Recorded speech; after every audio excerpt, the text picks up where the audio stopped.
Таир, бала, ну что за дела же? Уая, Таир, Шеф, штраф что надо?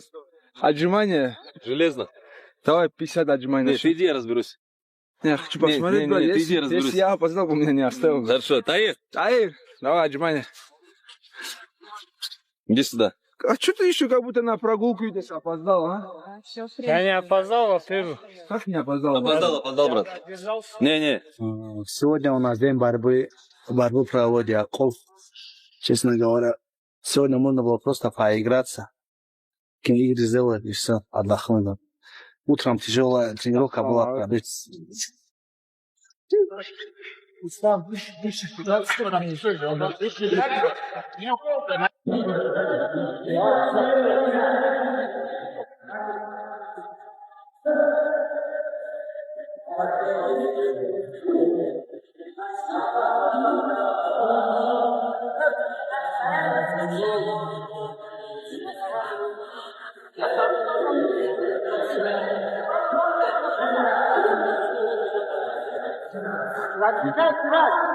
Расслабься. Просто делай свою жизнь. Нет, стянул руку. Есть. 1-0.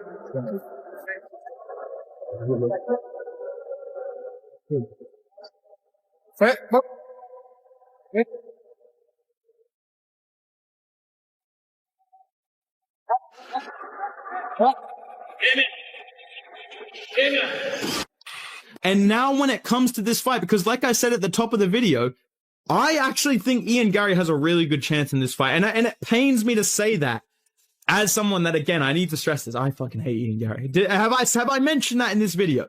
And I'm a fan of Islam Makhachev, okay? But I just need to be real. I feel like Islam Makhachev is playing with fire by not having turned right around. He got offered a fight at UFC 324 after blobbing JDM, taking 0 damage, and moving up to 170, so it's not even this massive weight cut for him now. He clearly bulked up and filled out into the division, but still, it's not the same as cutting to 155 and turning right around. And he turned it down for whatever reason, right? We don't know. He got offered the White House card, apparently turned that down due to injury. And now we're hearing all these rumors that he's going to be back at UFC 330. Again, I'm going to build that card later on in the video, but I feel like he's given these guys a lot of time to improve. He's given Leon Edwards, what's this kid's name? Carlos Prates, Ian Gary, even Michael Morales, even though I don't think he should be in the conversation. He's given all of these guys time to get fights and get better, and they're younger than him, they're hungrier than him. And the biggest thing for me that concerns me about Islam Makhachev in this division is I feel like I'm seeing a pattern right now in the weight class, and I'm going to point it out to you. And actually, it makes me sad to accept this as a JDM fan, but there is just a certain build that is dominating this weight class right now, and it is the tall, lanky, well-rounded strikers. Okay? Listen to this fucking theory. Look at the top 5. Ian Gary, Carlos Prates, Michael Morales, and then JDM and Bilal Muhammad, who have lost to these guys, basically. You know what I'm saying? Think about what I'm telling you, right? Ian Gary, tall, lanky striker with solid grappling. He beat Bilal Muhammad the exact same way JDM did, except JDM did better, you know, whatever. But stuffed his takedowns, pieced him up. That's a good win. But he gets in there with Carlos Prates and he's able to match his frame and do well against him on the feet, outstrike him, mix in the grappling more effectively than JDM was able to.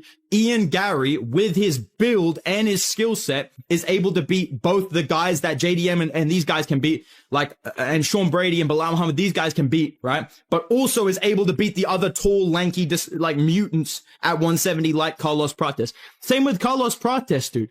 This shit is fucking unfair, bro. This guy's massive. I saw this guy in person. It was like a fucking Arkham boss battle started when this guy jumped around the cage. He can handle grappling. We saw it against Leon Edwards. We saw it against JDM. We saw it against Ian Gary. He stuffed basically all of his takedowns. And on the feet... Forget waiting around, because Islam Makhachev is charging straight into the biggest test of his entire career. With his highly anticipated showdown against Charles Oliveira's successor approaching, the undisputed champion has buried himself inside an unforgiving training camp, relentlessly sharpening every weapon available. Yet it isn't only Makhachev's brutal preparation stealing attention. Fresh footage from his camp, alongside the elite coaches directing every move, has fans buzzing and questioning exactly what secret strategy he's preparing for this massive clash.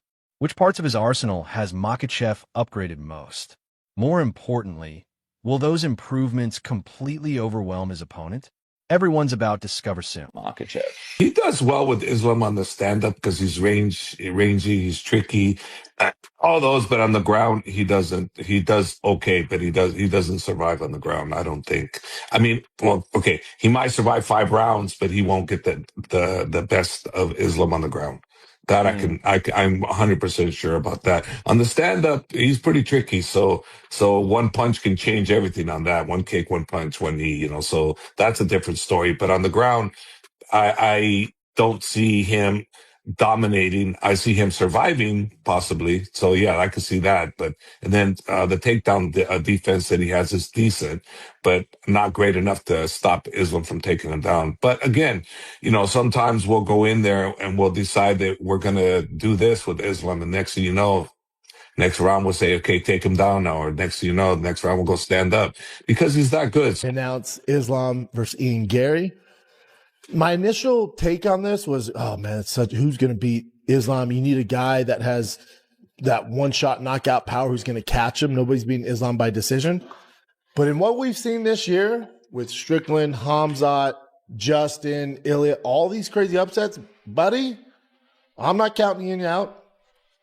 I'm not counting him out. No way. No. Ian Machado Gary, I mean, he's talented as all fuck. I'm not one of those guys who's just going to jump on Islam and glaze him. Like hell no.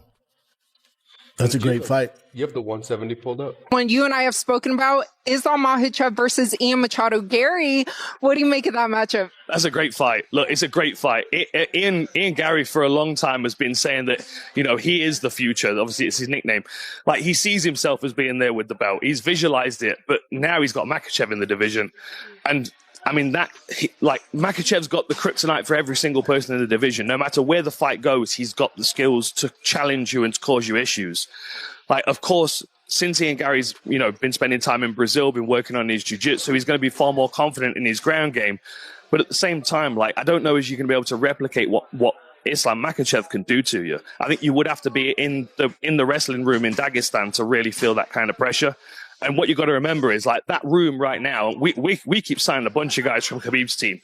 They're all cookie cutter versions of each other. They're all lethal. They've all got great wrestling.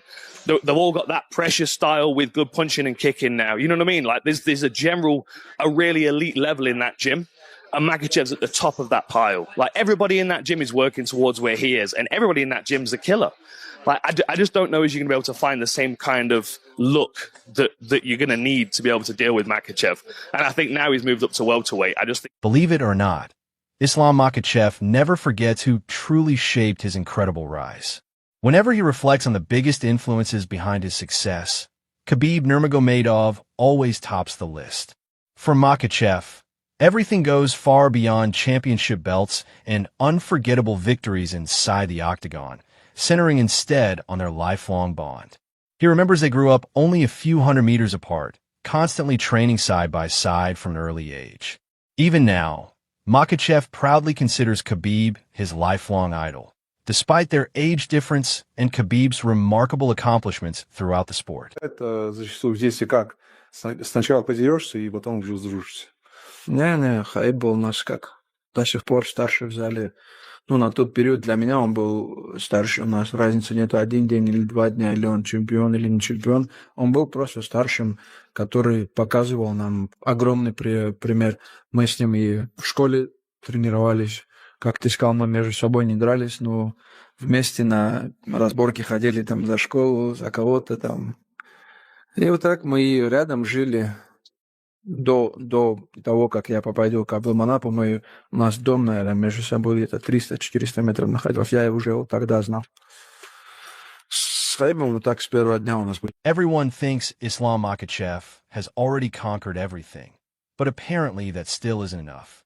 After reaching the absolute pinnacle of his MMA career, he insists his ambition refuses to fade. While many fans believe titles, fame, or wealth power his relentless mindset, Makhachev says the real motivation comes from something far deeper. From the unique atmosphere inside his training camp to the overwhelming pride he derives from pushing himself beyond every limit and achieving greatness. Makhachev has explained the hidden reasons driving his ambition. Instead of merely defending a title, he's determined to continually perform at his best, always remaining atop his game. На первой строчке.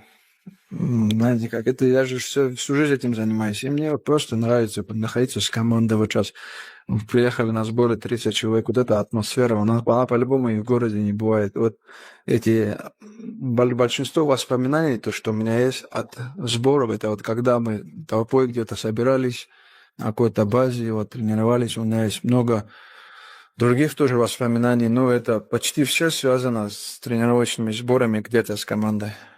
Ну, вот этого я не хочу терять. И мне это до сих пор нравится. Мне нравится, когда я нахожусь в форме. Мне вот не нравится, когда я бываю не в форме.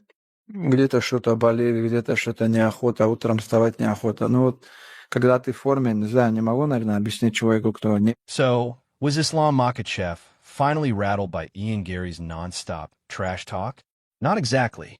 The champion responded, but made it crystal clear he has absolutely no interest in playing childish verbal games.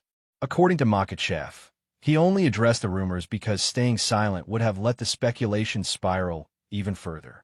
He firmly stated there were no injuries preventing him from competing and revealed that no official contract offer had been presented at the time.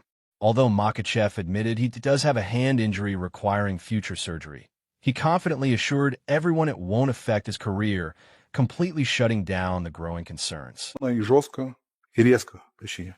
Цитату в пример приводить не буду, но ты сам понял, наверное, о чем речь. Вот почему ты решил ему ответить не в таком же стиле, а по-спортивному? Оно что-то уже, когда ты молчишь, а они болтают, и люди начинают им верить просто в интернете, я думаю. Травма, они уже обо мне переживают. Но это так не бывает в UFC. Ты захотел, и ты дерешься на следующем турнире. Прими там бой, я приму, но нет уже контракта. Как я приму? Что я приму вообще? Я им так и ответил. Отправьте контракт, я принимаю любой бой. У меня нет никаких травм. У меня есть старая травма руки, но это после завершения моей карьеры я ее буду оперировать. Но сейчас это не причина, что бои какие-то срывались. Я готов, отправляйте контракт. Вот я сегодня на сборах, я думаю, в июле. Just when a hype around Ian Gary refused to slow